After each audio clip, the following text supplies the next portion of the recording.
everyone, welcome back to my three-part series of my snow day cooking adventures. Right now I'm going to be making a slow-cooked homemade applesauce. To start, I have 8 Granny Smith apples and 8 Macoun apples. I'm not really sure how to pronounce them. They're red.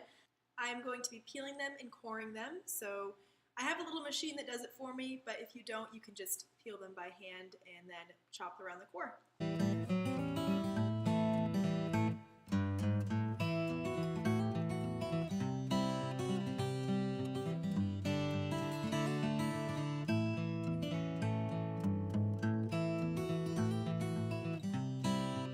I have all 16 of my apples cored and peeled here. The way that my peeler does it is they're sliced into rounds that you can just kind of break apart. So I'm going to be doing this with all of my apples to make sure that they will be coated evenly in all of the spices and sugars.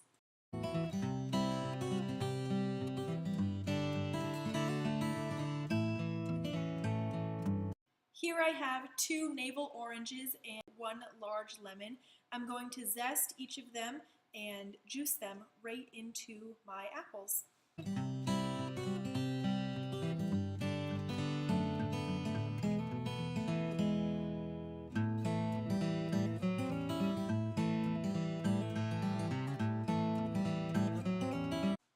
So I just filmed an entire part of my video for dressing the apples up.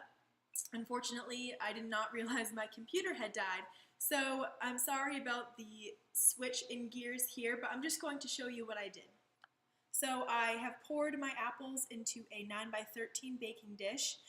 To my apples, along with the citrus zest and juice, I added 3/4 of a cup of brown sugar, a whole tablespoon of cinnamon, 1/2 of a teaspoon of allspice, and 1 stick of melted butter. I stirred it all up in a big bowl and I placed it in this dish. I have my cookie sheet underneath it.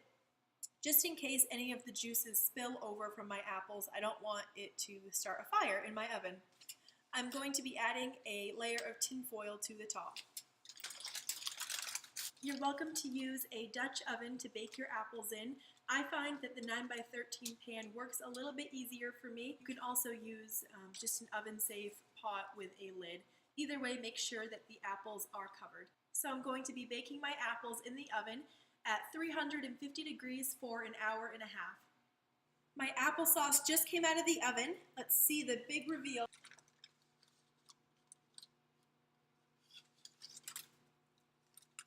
It smells so good.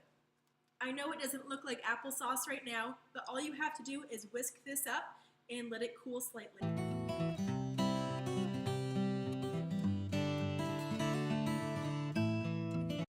As good as this looks, it smells even better. You can whisk this until it is completely smooth, or you could even puree it a little bit with an immersion blender, but I prefer my homemade applesauce to be a little bit chunky, just kind of a rustic feel. I'm going to let this cool down slightly. It is way too hot to eat right now, so I'm going to put it to the side and try it in just a minute. My applesauce has cooled enough for me to eat it. I mean, guys, just look how delicious this is.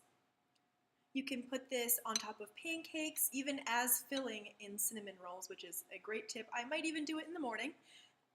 You can eat it plain, you can mix it with yogurt. The possibilities are endless. I have sprinkled a little bit of cinnamon on top of mine once I put it in my bowl, and I'm going to enjoy by the fire.